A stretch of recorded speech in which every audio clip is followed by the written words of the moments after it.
evening or good morning, everybody. Welcome to my channel. My name is 12 Gauge. Thank you so much for being here. You know, I decided to get on here and talk a little bit about the Mens ReA and the situation surrounding this case. But instead of getting up here and stating this does not make sense, or there's something weird going on in this case, there's something strange going on behind the scenes, or there's something strange, or they don't have any evidence. Why are they trying so hard to convict this man with no evidence? Or just focusing on the simple fact that what you've heard is just something that you continue to repeat. You know, I read something in a chat earlier tonight, and it just kind of annoyed me because I've seen this repeated time and time and time again since the case first took flight. And I'm going to tell you what that statement is. It was stated Kaylee wasn't even living in the house. She was living at her parents' house. Okay, so if Kaylee wasn't living there, did that mean anything pertaining to the murders? Because even though she wasn't living there, she still got murdered. So what does that have to do with anything? What does that have to do with apples and oranges? Honestly. And another part of it is it had everything to do with what Maddie told Adam because she told him everything. But how do you know what Maddie told Adam? I don't know. But somehow these people know exactly what was stated, what was not. They want to argue with you about their confirmation bias and tell you that you're wrong. And they want to show you, based on their understanding of the case,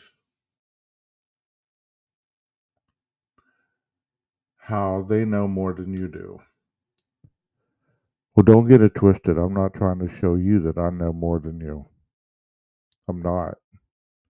I'm just trying to show simple logic and common sense on what my understanding of the case is based on evidence, not hearsay. Because in the end, I don't believe everything that we've been shown that hasn't been gagged is going to amount to a hill of beans, other than the evidence that they have against this man. And you can disagree, and that's fine. But, you know, it's interesting to me that individuals want to claim that this individual is innocent. But at the same time, they don't put any evidence out there to support it. Now, if you're going to tell me this man is innocent, okay, let's roll with that. Let's roll with that. But give me something. Give me anything to support this man had nothing to do with it other than hearsay. Because that's what you're rolling with most of the time is hearsay. Or you're rolling with somebody else's theories that they've given you that make sense to you as to why this man could not have done it. I heard again today, well, the murders weren't even, they didn't even take place in the house. Everything was at Linda Lane. Okay. Did, was Linda Lane quarantined off as a crime scene? You're telling me that if there would have been evidence pointing to Linda Lane being the crime scene, you saw the yellow tape, right? You saw the technicians going in the house and taking photos and dusting, swabbing for evidence. Then Linda Lane would have been a crime scene. But the fact that we didn't see any of that, people's accusations of that really don't support much other than their beliefs and bias. So to say these statements as if they're true, does that make it true? Just because that's your bias? I'm going to play a video, and I know a lot of you don't like Nancy Grace, but she was a prosecutor, and she has gone through the process of understanding what she's talking about, whether you believe her or not. And she has guests on her panel, especially one named Joseph Scott Morgan. That individual seems to really know his stuff. And Howard Bloom wrote a book. Whether you agree with what he said or whether you agree that he don't know what he's talking about. Because it's very interesting when it comes to this case, many of the opposed hang on to that. The mainstream media is lying. This expert doesn't know what they're talking about. This person doesn't know what they're talking about. Let's bring up the dirt on this person. That way we try to ruin their credibility. There's two sides to every story. And it's quite interesting that some of the people that are critiquing the most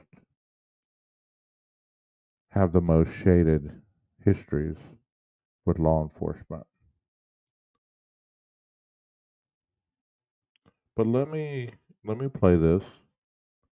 And as the title says, we're going to focus on the mens rea, which is the mental component of the crime. And they break it down beautifully here, all of them. And whether you believe this is evidence or whether you believe it's not, say that there was no evidence and an innocent man is in jail due to no evidence is to have the ostrich bias with your head in the sand because you don't want to see it. You don't want to admit that there could be a possibility that this man could have done it. But I'm not here to say one way or the other. But I'm not naive either. I've worked with criminals, but you can say, "Well, I don't know what I'm talking about either." I mean, it's easy to say that,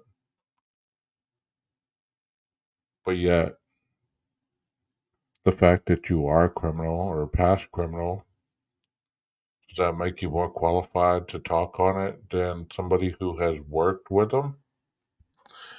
It's kind of like many times in in my field, I've always gotten asked first by a drug addict or an alcoholic. They say, "Well, are you in recovery? Have you ever had any problems with drugs or alcohol?" I don't really trust anybody unless they've walked what I've done, walked in my shoes.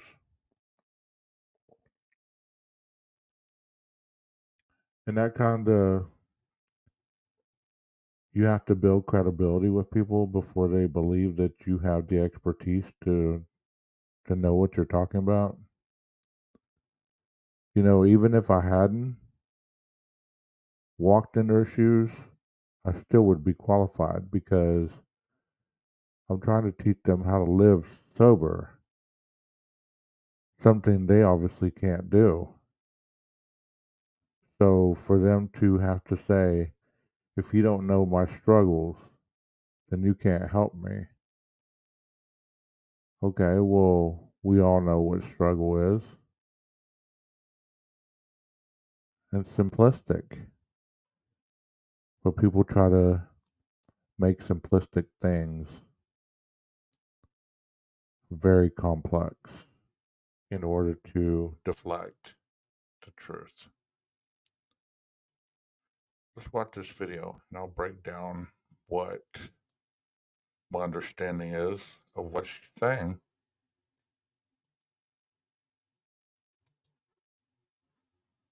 Once again, you might not like this individual, but the fact of the matter is, she's actually done it. Unlike a lot of people.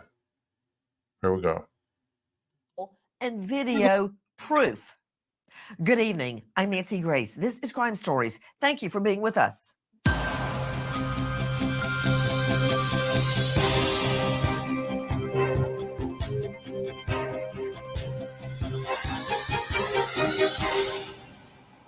Bombshell. The Kohberger trial date set after endless delays. Will the IDAHO4 victims finally get justice? We now know the trial date is not to occur for another year. Is this really happening? Joining me, an all-star panel to make sense of what we know right now. First of all, straight out to Chris McDonough joining us, Director, Cold Case Foundation, homicide detective, and host of the YouTube channel, The Interview Room. The families of the victims very distraught at another year delay, seemingly no justice. And Chris McDonough, from having been a star witness in so many murder cases, the defense's best friend is delay, delay, delay. And that is a trial strategy, to delay. Agree or disagree? 100% agree, Nancy. And this is, what the family was waiting for to get a trial date. But, to be 30 months out from the moment their child is taken off of this earth is very difficult to navigate through. And it does benefit the defense. Another thing, I'm going to circle back to the trial date, but a big blow up amongst legal eagles across the country is the body language in the courtroom. Take a listen. Integral to Brian Kohberger's defense is the appearance that his counsel truly believes he is innocent. Ann Taylor and her assistants have said that they support Kohberger, but body language experts say Taylor's positioning far away from Kohberger suggests otherwise. Some even say it looks like Taylor fears Kohberger. However, their attorney-client relationship shows improvement, with Kohberger breaking his usual stare during conversation with Taylor to crack a smile. We've seen throughout history, and I'm going to go to Brian C. Stewart, a high-profile lawyer joining us out of this jurisdiction of Idaho. He is managing partner, Parker and McConkel. Question to you, Brian. We have watched the body language in the courtroom from the get-go. And let me show you a few shots just off the top of my head. For instance, there they are on earlier court dates when they were still sitting together. That's one of the first.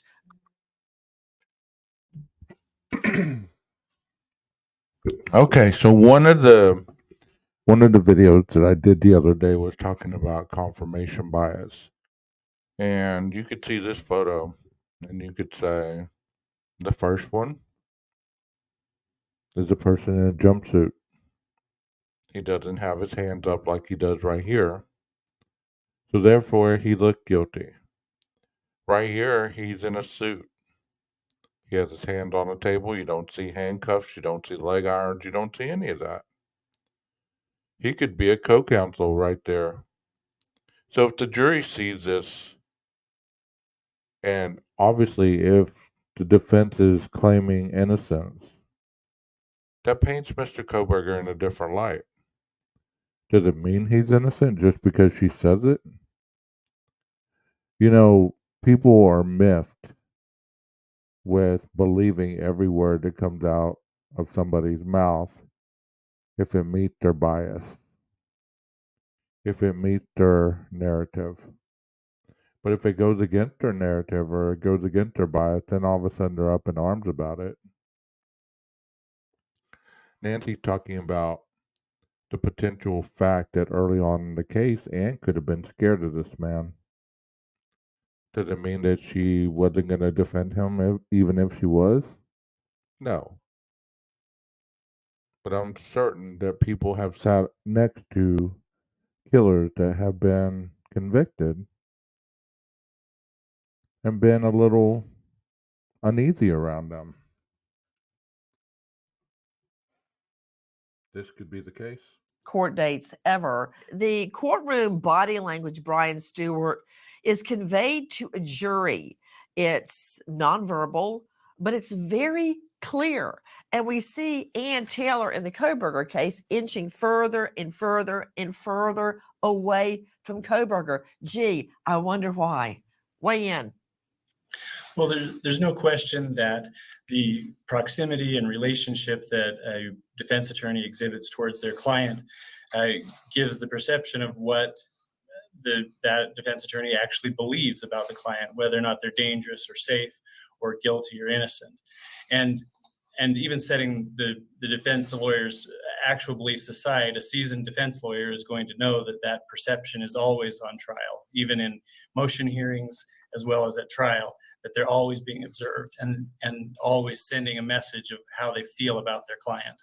Joining us right now, special guest Tracy Brown, body language expert, author of How to Detect Lies, Fraud, and Identity Theft. And you can find her at bodylanguagetrainer.com. Tracy, it's great to have you. I wanted you to see the various photos and see Koberger with his lawyer.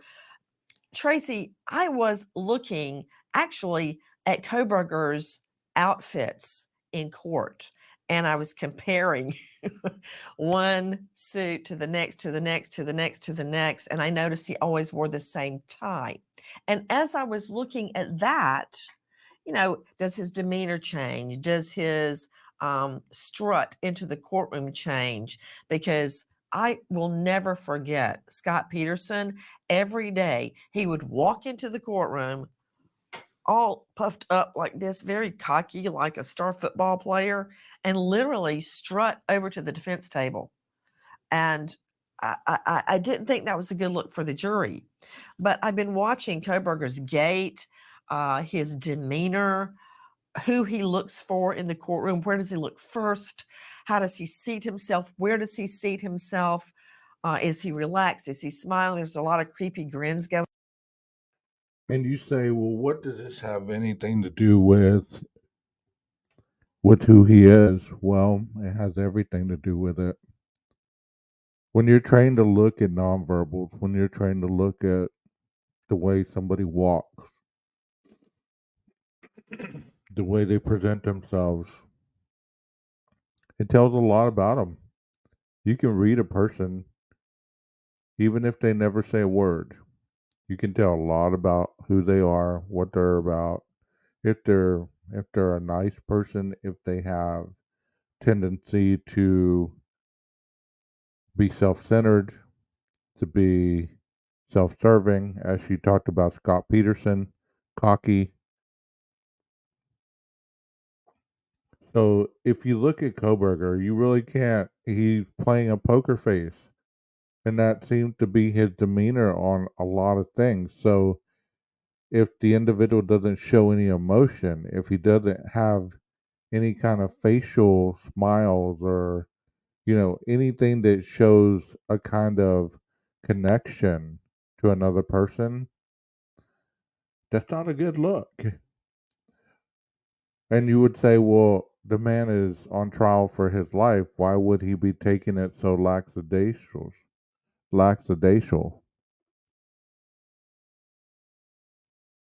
Well, you can still be normal if you're trying to show somebody that you're not the killer. Wouldn't you want to paint a picture that you're normal just like everybody else? The person sitting next to you defending you? Wouldn't you want to show that you have natural movement other than sitting there like a statue? This is all about the mental capacity of the individual trying to either support their innocence or manifest their guilt without even realizing it. Going on. But then I began to notice, Tracy, the distance. Now, I guarantee you after tonight, it won't happen again, but there has been a growing distance and frigidity between his defense attorney and him. And I'd like you, having studied his demeanor and his movements in court, to give us your assessment. Well, what I see is when he walks in, he's super stiff. So either he hasn't been moving like while he's in jail, which is possible, or it's maybe a subset of fear running through his body, which that would be a reasonable thing to think. Now, as the distance grows, right, that says emotional separation. And they definitely do not have a close relationship, him and his lawyer. Now, here's what I noticed that was really interesting in some of the video that your team sent me is when they left the courtroom, the team he left and he got out of there, and the rest of the team was still back at the table, and that tells me that he has not necessarily accepted his lawyer as the unconscious leader of the group. Because if that was the case, they would rise and he would wait for them and they would leave together. So that really struck me as interesting. They are not a tight unit team at all. I can tell you. And you say, what does that have anything to do with anything? Because what I'm bringing up and what they're bringing up, people are going to dissect it and they're going to try to prove their point in everything they believe and their bias. I'm not being biased right now. I'm basically focusing on what these individuals are saying and going with what they're believing because I've seen it as well. He does get out of there fairly fast. And if that's your moment of freedom from a cramped jail cell, wouldn't you want to stay and talk to your attorney a little longer until you actually had to leave? Why would you want to leave so fast? What is it that is keeping you from staying? Does he still suffer from that form of attachment disorder that he spoke about as a youth? Or is it just fear, as the lady said? Right now, this guy is never going to be allowed on the stand. Joining me, in addition to the all-star panel you've already met, Howard Bloom is with us, renowned author and author of a brand new book, which is amazing. I've read the entire thing cover to cover. When the Night Comes Falling, a requiem for the Idaho student murders. You can find him at Howard Bloom. That's BLUM.com. Howard, you have researched this so diligently. I want to hear your thoughts. Well, he seems to live in his own detachment, his own little world. Even in the courtroom, it almost looks, as he stares straight ahead, it looks as if he might have been drugged beforehand to keep him under control. But you mentioned that he wears different suits. I wonder, where is he getting these suits? We know the state is paying for his defense, but where is he getting all these new suits? He seems to be going out almost posing as an actor in this. His hair is suddenly gelled. He's looking good. I think he's on some level enjoying this attention, because I also believe in the back of his mind, he thinks he's going to outsmart everyone. And he's just sort of sitting back there. I think the idea that his hands are steepled, showing confidence, I think he's really confident. I think he thinks he's going to have the last laugh. Guys, we have been told, according to sources, he is. And you know, there's nothing wrong with being confident. Even people that later on admitted that they killed people, they still exhibited a sense of confidence, because that's part of the whole thing. It's a mental component that you believe that you're superior to everybody else around you. That is part of the component of an individual driven to have control over others by making them submissive, by tying them up, by beating them down, verbally, physically, or even killing them. You have a sense of elevated self-importance. You have a sense of elevated self-control over other people, that you must show them your dominance. Because if you don't, then they're going to make you their victim. So it makes sense that he would say that Kohberger does exhume a sense of confidence. Using 5 different suits for court. Many of them look very similar. To Joseph Scott Morgan joining me, professor of forensics, Jacksonville State University, author of Blood Beneath My Feet on Amazon, and star of a hit new series podcast, Body Bags with Joe Scott Morgan. All of that is well and good, but here's the thing about Morgan. He has investigated over 1,000 death scenes. Now, I've tried a lot of homicides. I've been to a lot of autopsies, but that is a big number, rivaled by Chris McDonough, former homicide detective. But Joe Scott, I want to talk to you about this aspect of the trial. You've been in a lot of trials. You have a real way of communicating. When I look at Kohberger, there's only one word I can think of: frigid. When he sits in the courtroom, he might as well be a stalactite sitting there in the chair next to his lawyer, who frankly she looks terrified of him. She hardly even looks at him, number one. And that's the thing. That is a thing. You know, Joe Scott, when you don't like somebody or you don't like what they're saying, you know, look away like that, or you won't look in their face. People can't meet your eyes all the time when they're lying. I don't see them having any of those moments where they turn to each other and speak closely. How do you equate? Now, this may be a little out of your usual sphere that you talk about with me, because we were usually talking about body parts and blood spatter and autopsies. But I want you to compare the ferocity of those attacks on those 4 students with what we're seeing in the courtroom. He has this cold affect, which I think that has been stated pretty clearly here. I was transfixed by what Tracy was saying a moment ago, and I've experienced this on scenes, and particularly talking with people that have this kind of absence, if you will, in the face of some of the most gruesome things that I think that are incomprehensible to most people. And I've seen this in plain view of me, because I would come away thinking, you know, how in the world did they not react to what I had just stated to them when you try to describe these horrible events and the aftermath here?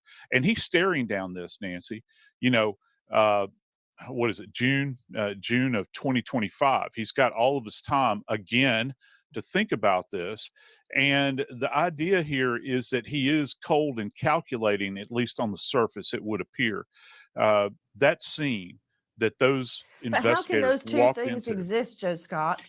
The Well, yeah, ferocity, the yeah. vicious nature of the attacks, and the lying. I'm here to help you, he said to one of the victims before he killed them. And now this cold, austere demeanor in court.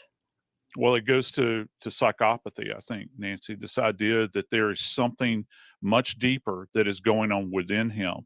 Because I got to tell you, Nancy, when I begin to think about the scene and what we have, at minimum, what we've been told at this point, there was some degree of planning that went on, and we can get into all of that. But you think about the purchase of a weapon, you think about maybe covering himself, maybe covering the interior of the car as a barrier. This goes to a broader construct. If you're prepared enough to plan, to show up and do this kind of devastation. If you need clarification, guys, that is called evidence. I hear all the time, there's no evidence. There's no evidence. The PCA is trash. It was a written impersonation of the police officer's understanding. Okay. They didn't mention that the back patio was lit up like a Christmas tree, did they? But look at how lit up it is. If you've ever seen a crime scene, any TV show other than the ones that are on daytime TV or whatever, they don't turn on the lights when they enter a house. The fact that this house was reported at 12 the next morning or the next day, these lights were still on, meaning that they were on the night of the murder. Or were they turned on after the guy left? Because that would be something that would be pertinent to understanding about the stealth of the person committing these crimes. If Dylan said, I turned the lights on after he left, but that wasn't reported, then that would make sense. Well, you're scared. You're going to go make sure, did she shut the door again? Did she shut the slider?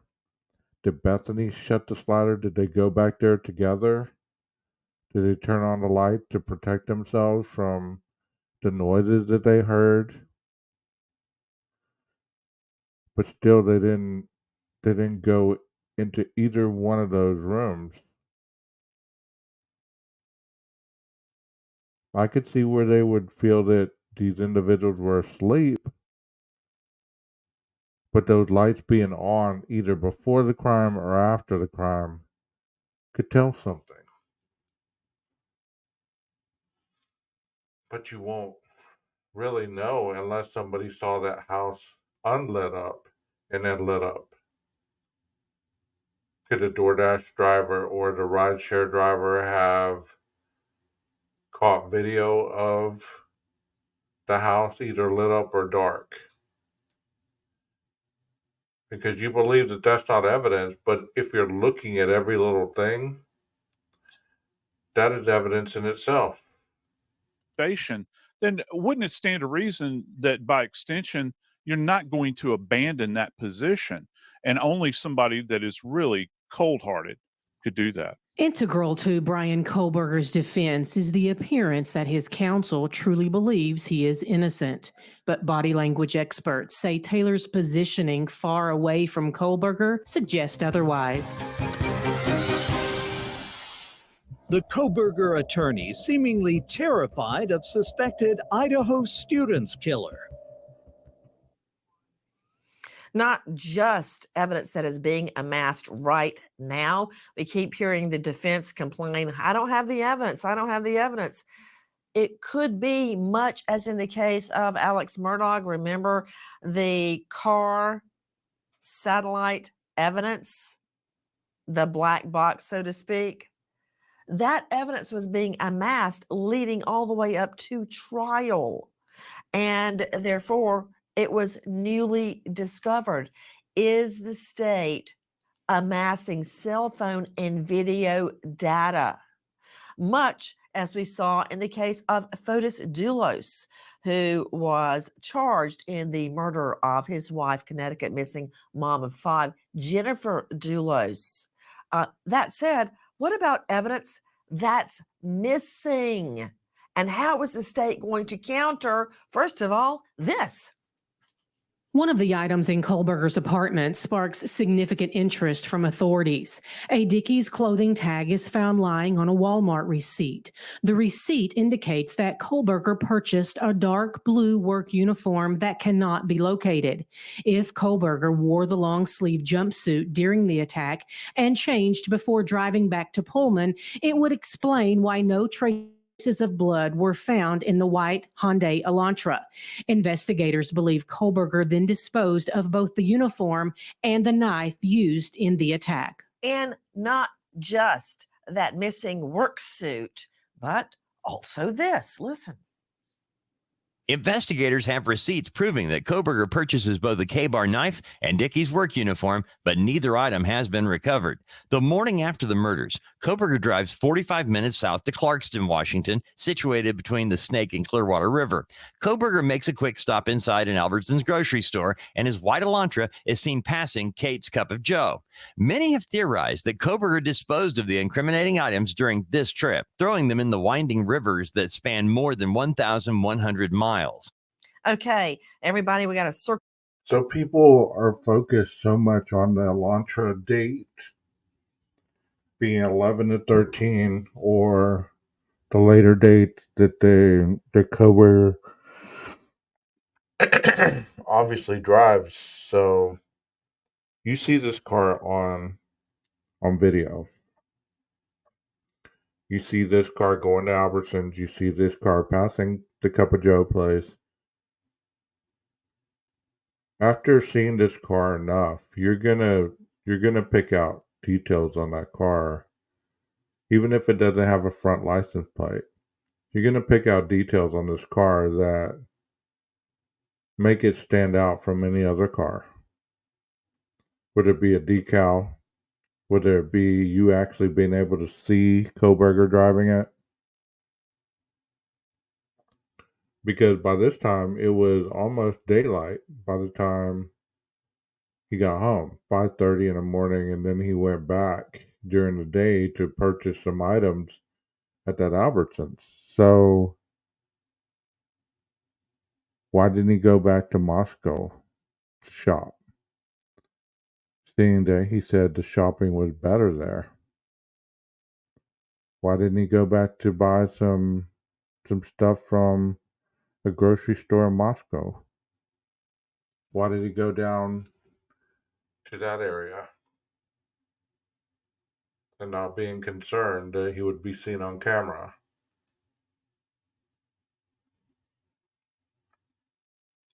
The fact that he bought this Dickies suit and a K-bar knife, you're telling me that's not evidence either? I think you're so focused on who's giving you the evidence that your bias won't let you believe it. Circle back to bodies of water that we just heard our friend Dave Mack from crimeonline.com. The white Elantra is seen passing Kate's Cup of Joe. We know his route based on cell phone data.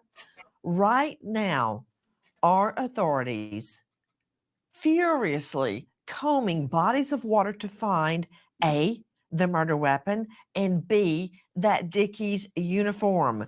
Straight out to Howard Bloom, author of When the Night Comes Falling, an amazing book full of intense research on Kohlberger.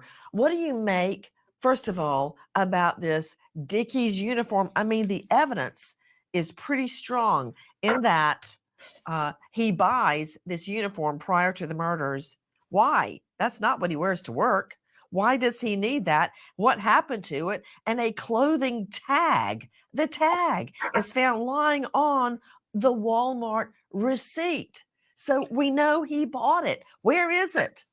Exactly. I mean, this shows his planning, and he did not go into this just on a spur of the moment. This was a preconceived, deliberately planned event. And that also goes back to what you were talking about earlier about his confidence in the courtroom. He still believes that he's going to outsmart everyone. You can't. That's a great point. If you buy something, you have a receipt, and people come looking for this stuff. Where is it? Why don't you have it? What reasoning would you give to buy something, and then when somebody's asking you for it, you say, well, I don't know what happened to it. That's pretty substantial for somebody to ask you, hey, where's the Dickies suit? Why'd you buy it? What made you buy it? What did you buy it for? You know, did he have answers for this? Can't find the murder weapon. You can't find the Dickies outfit. All this is part of his plan that allows him to think he's going to get away with it. You know, Tracy Brown joining me, high profile body language expert. I just want to point one thing out. I've got Jackie here in the studio going, why did he cut the tag out? Okay, I have to cut the tag out of every single thing my son wears because it scratches the back of his neck. That said, it could also be the tag off of the clothing. Like, okay, this is Walmart. You'll have not only a receipt, but there'll be a tag on, say, the sleeve. It could be that tag. That said, this is what I want to talk to you about, Tracy. The fact that the tag, this is so Kohberger, the tag from the clothing is laid neatly on top of the receipt. Who does that? I mean, who keeps those things together? I find that very, very unusual. But it goes to what Bloom was just saying, the author of the new book, about the methodical psychopathy of Brian Kohberger. Well, this is the only way he can feel emotion in his life, right? This is his moment. This is his Olympics. He has planned and planned and planned, and he is going to make sure every detail is just right. Because remember, his amygdala probably not working, and he can't do feelings, and he's trying as hard as he can to feel something.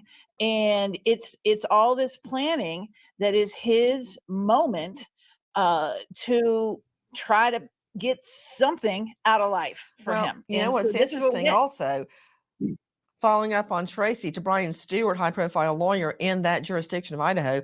Brian, have you ever had a client, and I'm just immediately thinking of Robert Blake and all of his henchmen. They actually made out a list, lie, TARP. They wrote the list, the murder list, lie, TARP, let's see, shovel. I can't even remember what all they had on their list that they needed to get rid of Bonnie Lee Bakley's body. But have you ever had a client plan so much that the planning became the proof? The lists, the receipt, the tag, the Amazon order for the K-bar knife, the Dickies uniform, just everything, turning the phone off ahead of time, then turning it back on en route home. It's just so much planning, and the trail becomes the trail to get rid of the evidence becomes the evidence.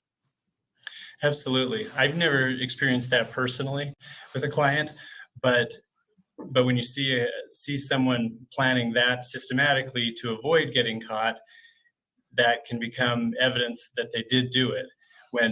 When there's all this evidence, like the knife and the work uniform that were purchased but now have disappeared, and it's it is troubling, and he should be worried about it. To Joe Scott Morgan, you and I have talked about this fixed blade knife many, many times. We have the Amazon order for the knife and the sheath. We found the sheath under one of the victim's dead bodies, but the knife, of all things, goes missing. Even my son and daughter, my son got a Scout knife years ago. I can tell you right And there's nothing wrong with asking questions, because that's how you articulate thought, is by asking questions for clarity. By no means does it mean that you're already putting judgment on another person. If you're able to see that these things that you believe or have bias on all of a sudden don't make sense to you, then you're able to see what other people see when it's pointed to evidence against the person. And these people that are in law enforcement, they're not about feelings, they're not about emotion, they're not about caring whether somebody is innocent or guilty. They're about pointing out the facts as they find them, as they saw them. People put their feelings and their emotions in it, and they try to make it so trivial, like it's not that big of a deal. Where's all this stuff that he bought? Where did it go? Right now, where that thing is. Why would Oh, yeah. you buy a K-bar knife that matches the sheath in under the victim's body, and now the knife is? Oh, I knew you were going to do that. Thank you. Go ahead, and now the knife's gone. Yeah. Yeah. Hey, let's talk about the Dickies real quick, because that's key here, I think, Nancy. What if Liz and the crew could put that image back up of the Dickies coveralls? What's it missing that you would see on a normal pair of trousers? There are no belt loops there. Okay. Now, granted, it has pockets, but with K-bar, it has got a significant place here to run your belt through and to hang off of your pants. And I'm thinking, I've always kind of envisioned this, going into that room.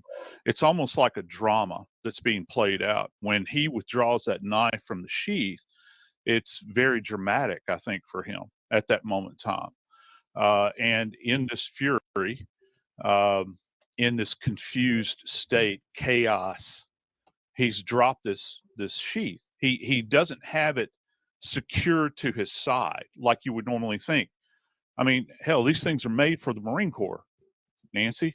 They have all kinds of places that they attach these things to their equipment, and in order to secure it. He failed in that one area, Nancy, and it's always been fascinating to me. And the fact that there's nothing in the car as well. He's thought about the Dickies, perhaps, to cover himself. And, there's been all kinds of theories put forward about, well, why is there no evidence in the car? Did he go to the extent as well of using trash bags or plastic or something contained? Because I just knew, I would have bet you dollars to donuts that when they got that car, it was going to be a rolling crime scene, that they were going to find some evidence in there, because I've worked cases involving sharp force injuries, Nancy, and they are by far, even compared to shotgun wounds, by far the most bloody scenes that you can possibly work as a death investigator. And I cannot get past the thought that there was not an element of biological evidence left within that car. And we haven't even talked about shoes. What happened to the shoes as well, because he would have had blood on the shoes. Welcome back, everybody. Straight to Joe Scott Morgan. What do you mean? We haven't even gotten to the shoes. But hey, hold the thought. I got to tell you something very quickly. You just said, did he put things in a trash bag? How did he keep everything? How did he keep the car pristine? I'll tell you how. Joe Scott, you probably hear this before you fall asleep at night. Me saying, when you don't know a horse, look at his track record. If you don't know what he's going to do, look at what he's done. Howard Bloom, remember when Kohberger was arrested in the family home near the Poconos? What was he doing? He was standing there either in shorts or underwear with plastic gloves on at 3 a.m. Sorting his and trash. He was in 2 separate plastic bags, right, Howard? And exactly. And this shows the planning, the methodicalness that went into this. He thought he was going to be the criminology student who would outsmart the police. He thought even when he was in Pennsylvania, he still could get away with it. He would still be able to return to Washington State University and begin teaching once again. And I think even now when he's in court, he still thinks he's going to have the last laugh. He thinks he's going to beat this case. Hey, Chris McDonough, Director, Cold Case Foundation, jump in. I think I heard you. But, Nancy, let's go back to the clothing for a second, and let's just talk about the removal of the tag. And whatever, if it's the tag that's attached to the dickie, then there is a number on that tag, and it's called an RN number. And that number can be traced through the Federal Trade Commission as to where that item was purchased, where that item was made, what country, et cetera, et cetera. So if he had thought through this, this methodical, and if he was smart enough to cut that tag off, if the authorities ever found that tag, they could connect it to that item. But if they found the item without the tag, they may not be able to connect it back to him. I've had a case where I actually found the mall where an item was purchased. It was a jacket in a homicide that I had, and it was directly because of that RN number. Hold everything. Joe Scott Morgan, what he is saying leads me to my next topic, and I don't want to forget this. Yeah. What is the state doing? Because we keep hearing the defense say, you're not giving me the evidence. You're not giving me the evidence, because they're still amassing the evidence. And I was thinking more along the lines of cell phone data, of video data that they could get. Like we keep talking about the white Elantras spotted here and there. And I think they're piecing together a montage of where the Elantra was that night. But what McDonough just said about that tag, and we were earlier talking to Tracy Brown about his behavior, his stoic, severe, and methodical behavior in court. So wouldn't it be interesting if that tag is the one piece of evidence that ties him to the crime scene? Because how can you explain that away? You say it's circumstantial, but how can you explain that away? You bought a Dickies suit, and depending on when he bought it, did he buy it a couple weeks before?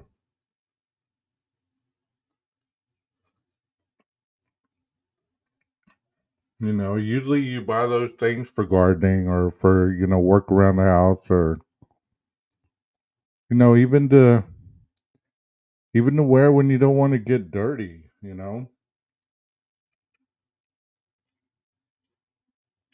So what did you buy it for? What did you buy it for? What did you use it for? What made you cut out the tag? Where is it?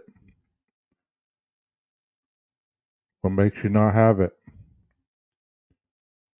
What made you throw it away?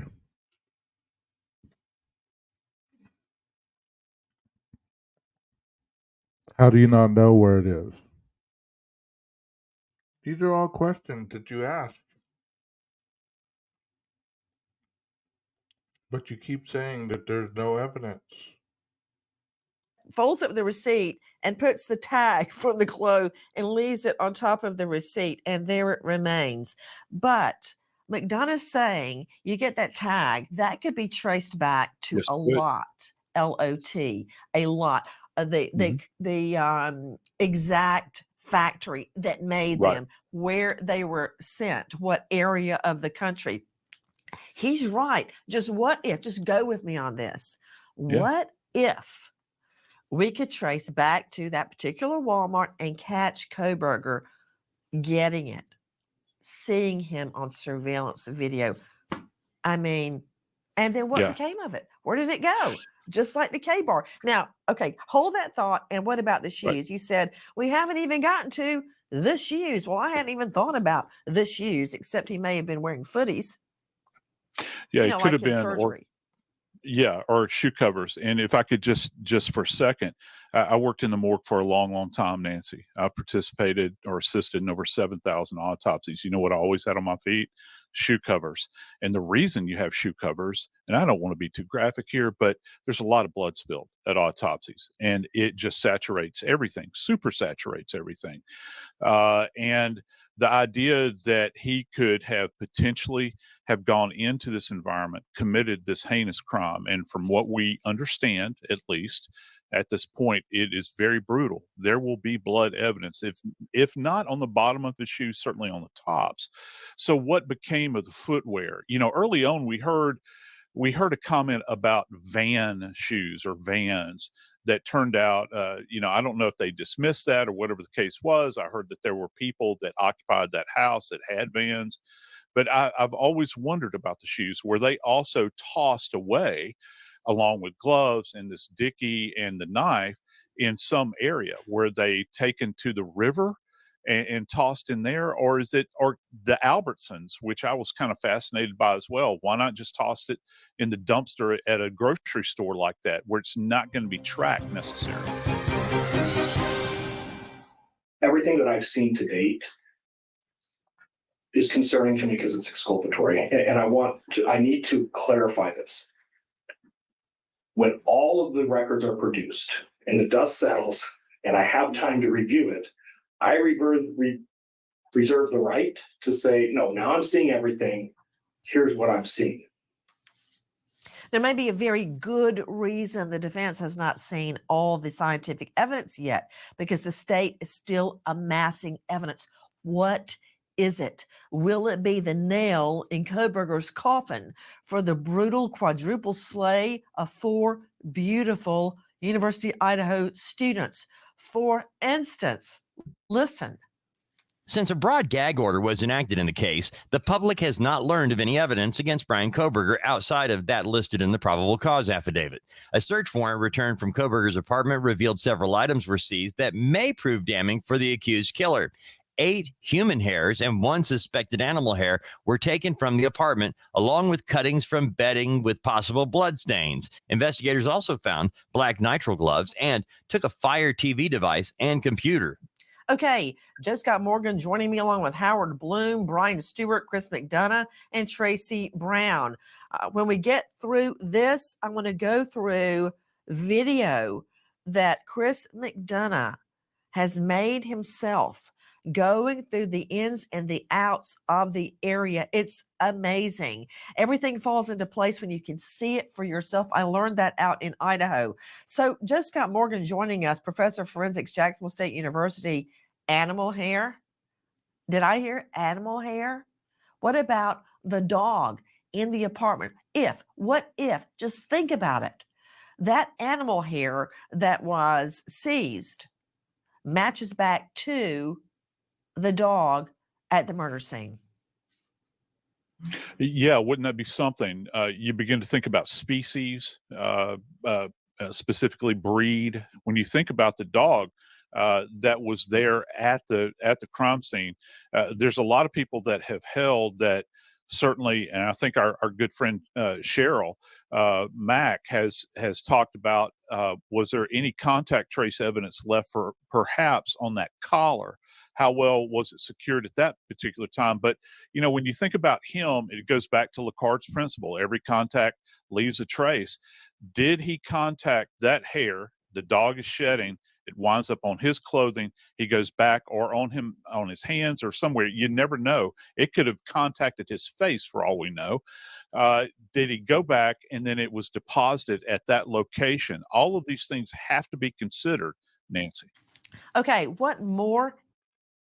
I don't know how credible this information is, but the other day I was listening to a live and they were discussing that Kohberger had a dog. So I don't know how credible that is, but if that's credible, that would explain the dog hair or animal hair, because, dogs shed, and the vacuuming it late at night, that could have been him vacuuming the dog hair up or whatever, cleaning after the dog. That makes sense. But like I said, that was just in a live stream, so I don't know how much precedence I put toward that. evidence is the state amassing? Listen. Part of the hearing on the 14th is to talk about the different parts of that video that we've received and how we need the whole context. This is the video that they say places this car near the residence. We've received little tiny pieces of that.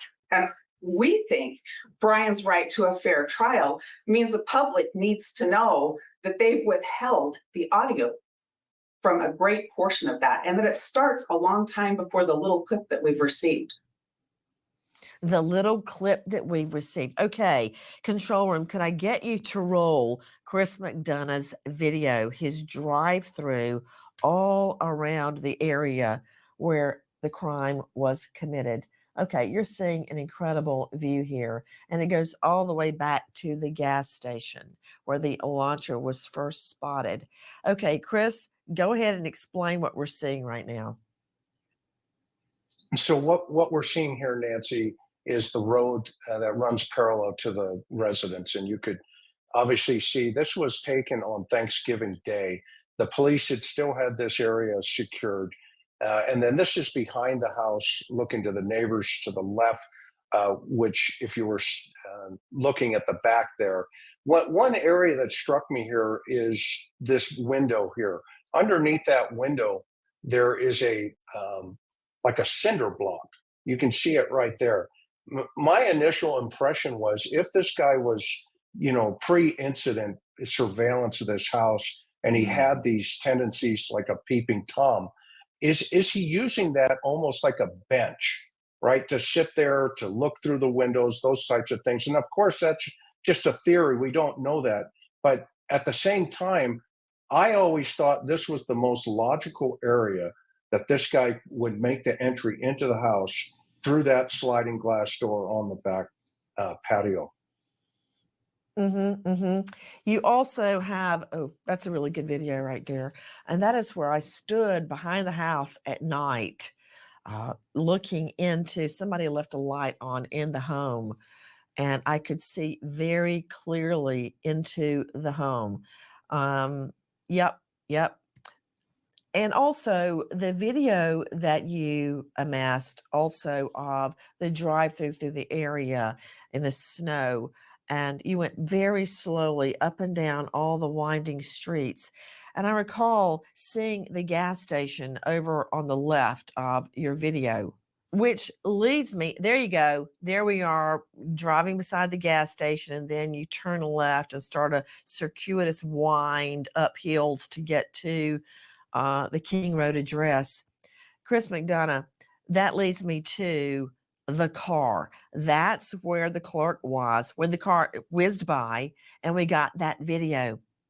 Now, I believe, Chris, that there's going to be a montage of video evidence placing that Elantra all around the area. For instance, we heard. But they don't talk about that camera. They don't talk about the camera at the 76. They only talk about the camera at the other gas station. The blurry car scene as it's speeding by at 345. That's the one that everybody seems to talk about. They don't talk about this one.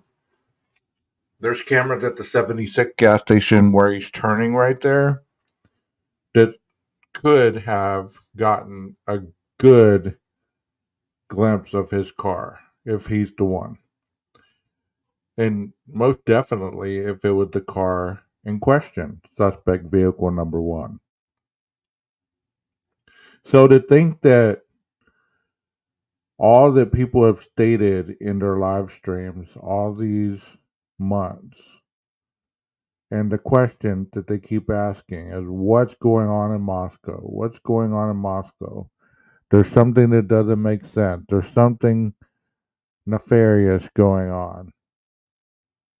Well, how does this not make sense to you unless you don't understand law enforcement and the criminal procedure? Then it wouldn't make sense to you. It would seem like they're just a bunch of hearsay and circumstantial evidence that doesn't fit.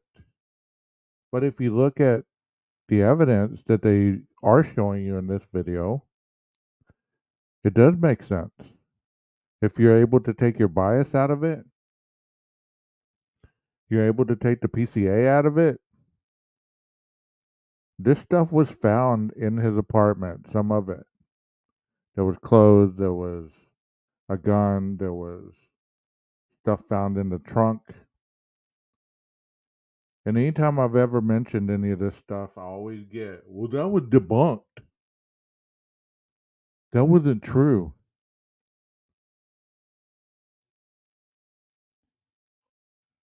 Well, how did these people know it wasn't true if it's on a document that this stuff was found in the vehicle or in his apartment by these receipts? How was it debunked? How do you debunk that? But you're willing to believe that the crime happened outside the home and the bodies were brought into the home, but there's no blood trail outside the body or outside the home because it was a massive cleanup, right? Everybody got together and said, we're going to clean up on Sunday morning. Everybody show up. We're going to clean up blood. Make sure you bring your gloves and your footwear and all the chemicals needed because we need every hand on deck. Does that make common sense to you? I believe sometimes you believe what other people say more than you believe what your own gut tells you. Heard that he stopped into Kate's Cup of Joe. Is he on video? Is his car on video? And I think the state is going to put together a montage of video that's not ready yet because they're still amassing it. What about it? Yeah, no, I totally agree with you, Nancy.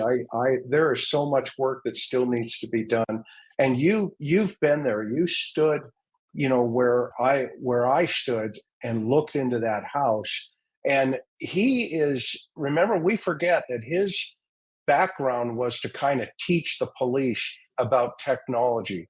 So I would submit at this point, the authorities are going, okay, this guy thinks this way. So what kind of risk is he going to lower for himself to commit this crime correctly? And if you drive through the town itself, there are videos on those businesses all over the place. Evident of the fact we have the victims walking back from the bar and they're caught on video. Well, I would submit to you, he is aware of all of those pieces of potential evidence that could throw him under the bus. And the car in of itself, the Idaho Department of Transportation would have access to a lot of cameras. I know there's been some, according to some of the information that I've received, that he's not on a whole bunch of stuff, and the stuff that they're showing us today, they're pretty solid in their feeling that this is him traveling through those roads. I guarantee you by trial time, there's going to be a video montage of Kohberger on his route, leaving the house, driving to the house, and that white Elantra is going to pop up in multiple videos. Also, that leads me to the conclusion that authorities are looking along that route right now for the murder weapon. As Brian Kohberger's trial approaches, Ann Taylor will do everything she can to take the death penalty off the table. Many predict that Taylor will use the same tactics cult mom Lori Vallow's team employed to escape the death penalty. In Vallow Daybell's case, prosecutors were barred from pursuing the punishment when the court found they had failed to turn over all discovery to the defense. Ann Taylor may argue that the cell phone data collected by investigators is unreliable and attack the DNA found on the knife sheath. We know those attacks are going to happen on the evidence, but will Ann Taylor take a page out of cult mom Lori Vallow's lawyers and claim discovery wasn't handed over in time and therefore the death penalty must be taken off the table? What evidence is it that the state is amassing? Trial strategy. Straight out to Howard Bloom joining us, author of When the Night Comes Falling. What do you make of what you are hearing tonight? Well, what I've been hearing all along is that the state has been deliberately delaying things. I mean, the defense has a very good case. The state has taken way too long to amass all this evidence. You correctly point Hold out that on. there is Did you not a hear anything we're saying? The state is very likely still amassing evidence yeah, no, as we speak. So how can they hand it over when they don't have it yet? I disagree. How long does it take to amass all this evidence? We're talking about a year and a half on an important case, and they have all this task force working plus the feds, and they can't get it together in time. They are dragging their heels. They're not showing the professionalism necessary to move this case let's forward go forward to with trial. that. Brian C. Stewart, I know you've tried a lot of cases, but I have had cases where there actually was newly discovered evidence. And if you're talking about using satellites or amassing video from different stores, still looking for the murder weapon, still trying to triangulate cell phone data, I mean, that takes a long time. I mean, I understand people that are not familiar with the technicalities of amassing cell phone data and video data. It doesn't happen overnight, Brian. Absolutely. And we don't know that they are still amassing more cell phone data or DNA data or surveillance data, but they said that they've turned over everything that they have to date. And even if they have done that, they'll continue to investigate and try to run down loose ends all the way until trial. Well, bottom line, Chris McDonough, based on your drive-through that we've been showing, they have a lot of territory to cover. If they're looking for video of that Elantra, agree, disagree? Yeah, absolutely. 100%. I agree that they're looking for video of that data and they have to connect those dots back to him. So, yeah, the investigation's still fluid. It's moving.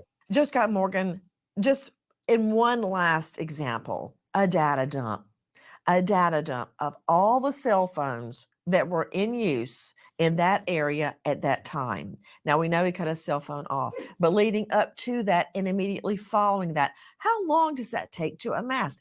Thousands and thousands of cell phone entries.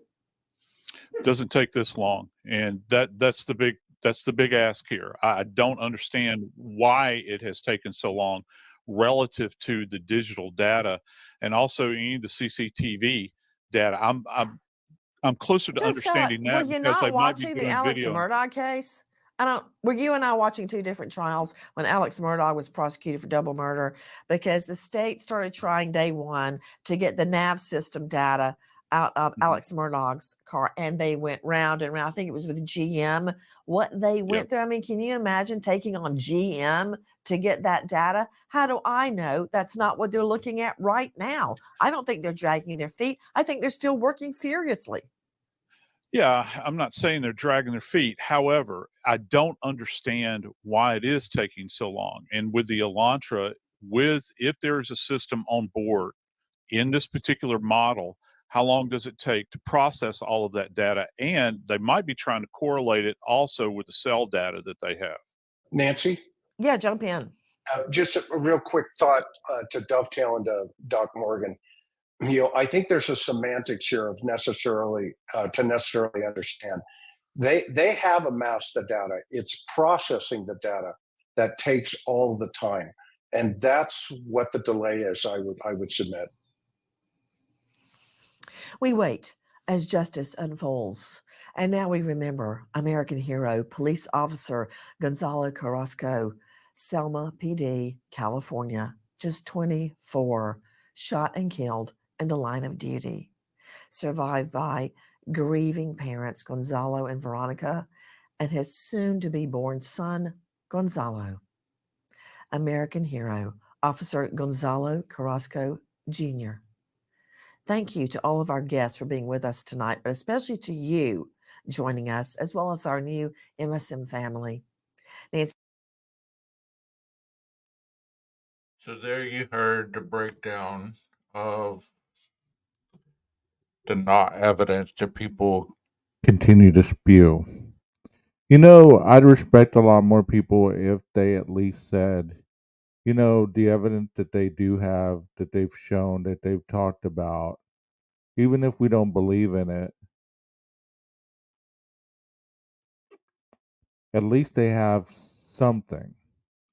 To say that they didn't have anything to arrest this man, it's to say that those 4 people weren't murdered. Because that's essentially what you're saying. If he's an innocent man, then they weren't murdered. Think about that a minute. There's a lot of heated debate in these chats about this case. There's people that repeat the same thing every time they talk about this case. The same thing. You can go on a live stream and they're talking about the same thing. You can almost recite the transcript that they're going to use every single time they talk about it. They're talking about, Kaylee not being there anymore, not living at the house. Why did she come back that weekend? Blah, blah, blah. You have to remember these kids were living their lives without an understanding of what was going to happen that night. I used to believe that what Maddie told Adam had something to do with this crime. I'm not so certain anymore. I don't believe that she told him something that led up to their death. I used to believe that Brian didn't know these people. I'm not so sure anymore. You could know somebody without them knowing you. You could know somebody without somebody knowing that you're actually around these people unless they see you. As they were talking about in this video, he was a forensic data person, so he knew how to get around certain things to not be seen. And as we talked about killers in the past, isn't that their MO sometimes, to be incognito, to be able to look at people from afar without being seen? When I heard about the 12 times that his phone was caught on towers, people tell me that's been debunked. That wasn't true. Somebody else said that. Okay. Well, there has to be other data that shows where he went, even if not those 12 times. You don't think they're looking up the data of every day that he traveled? Every route? Don't think that they have all that information, or they're getting it?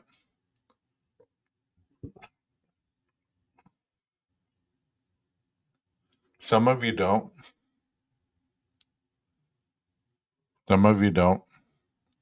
Because you believe that just anything that you've heard or anything that you've read, then that's all there is. There's people that have been following this case since day one that have every article, every video, every little snippet.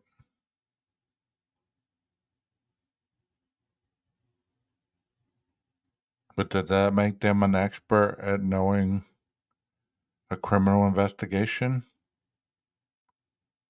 Just because you're able to use analytical thought process?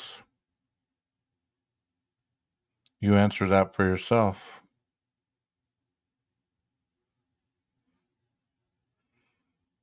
Because I'm not about judgment on others. I'm really not.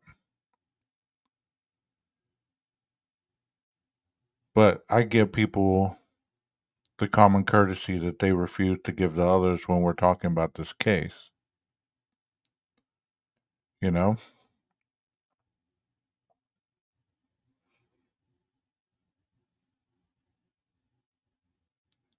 You know, it's obviously sad that we can't come together on something in this true crime community.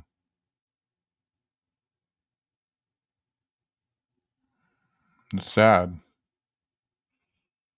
that there must be such division in everything we do based on people's understanding, you know? I would like to have a conversation where you're not throwing other people's thoughts down my throat. That's why I don't like to talk about this in live chats anymore. Because people are so vicious. And it's not even their information they're repeating. You know?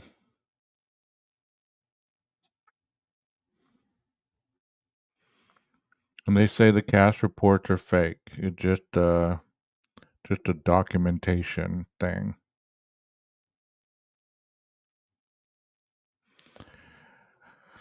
I knew I hadn't heard from other people, but I'm going to read this right here, and people are going to say, well, that's been debunked. Okay, it's in the probable cause. How did you debunk it? You hear one motion to compel, and you hear one person talking, and all of a sudden he's the messiah of everything. I give him the props. He's a smart guy, it seems like. But how is he so much smarter than the other experts that have actually done the same thing he has done? How do you value one person's opinion above other people's opinion who are in the same line of work or have been police officers or prosecutors or other things like that? No, you call them crazy, you call them delusional, you call them all kinds of names, but this guy's the messiah because he's fitting your narrative. This said December 23rd, 2022, pursuant to the search warrant. I received historical records for the 8458 phone from AT&T from the time the account was opened to June 2022. After consulting with CAST SA, I was able to determine estimated locations. Estimated. It's not saying he knew exactly. Estimated for the 8458 phone from June 2022 to present, the time period authorized by the court. The records of the 8458 phone show the 8458 phone utilizing cellular sources that provide coverage to the area of 1122 King Road on at least 12 occasions prior to November 13, 2022. All these occasions, except for one, occurred in the late evening and early morning hours of the respective days. That's the tower that is provided for that residence. It's not the tower that's provided for Koberger's residence. And you say, well, that's not accurate. That's not accurate. Okay, so he lied. There's still a man in jail, right? So if you're just checking off what doesn't match up to your narrative or your understanding, when you get to 0, that's when you want to show the world that this guy is innocent.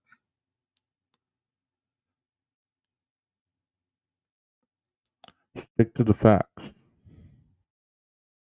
Stick to the facts that people tell you. Listen to what they actually have to say rather than what you want to hear.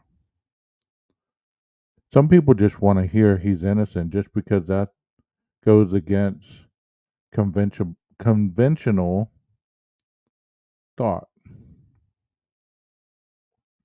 They root for the underdog no matter how bad they know that the underdog had no chance of winning. And I'm not saying that in this case.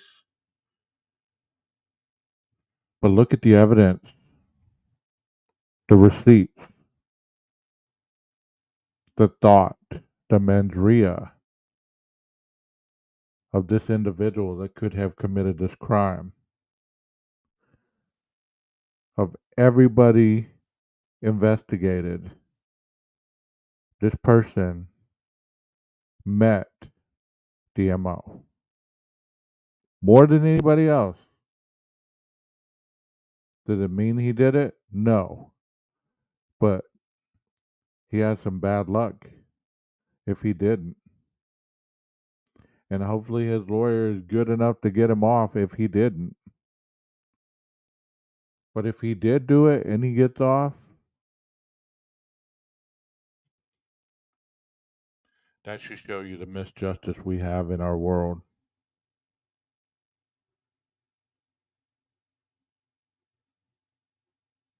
Because I don't know about you, but I don't want murderers walking the streets. We already have enough to worry about. We have people that aren't even born in our country that are killing people, much less our own homegrown people killing people. But I don't think you take that into account either. I think you take into account that you want to get in these chat rooms and you want to show that you're just as smart or smarter than anybody else in the room, instead of just staying humble and presenting what you understand and being humble enough to say that I don't understand this part, instead of commenting on something that you have no clue what you're talking about. I was accused of spreading false information one day on my community tab, even though it wasn't my information. So what's the difference in that and somebody in chat talking about stuff that they heard somebody else say? All of a sudden their information is valid and credible, but mine was false because I got it from a computer animated response, not from another person. People are so simplistic sometimes, and they're so ugly at other times. So instead of saying it doesn't make sense, or make it make sense, or there's something terrible about this case, or there's something weird going on in Moscow, there's nothing weird going on in Moscow. Moscow's continued to go on without anybody even noticing. According to individuals who do live streams on this case, Moscow's frozen in time. Not a single soul in Moscow has lived since November 13th, 2022. Do you really believe that? Do you really believe that people are scared to talk? You can't mask. You can't muffle that many people. There's people that have long since graduated from the university and they're not talking. They're not contradicting anything that's been said. But you don't take that into account either. You just believe that certain people did it and the whole town covered it up for them. It basically comes down to the have and the have nots. What I hear about is these people have money and we that believe he's innocent do not. And one of the reasons that you believe he's innocent because his family filed for bankruptcy twice. So he's a common working man. So he radiates with that demographic. Because those in your mind are the type of people that only get targeted by the police. Not the rich. Not the ones that don't break the law. But these people. The ones that are hardworking. You believe they don't break the law either? I know plenty. But on that note, I'm going to have the maestro cue the music. Y'all have a wonderful day.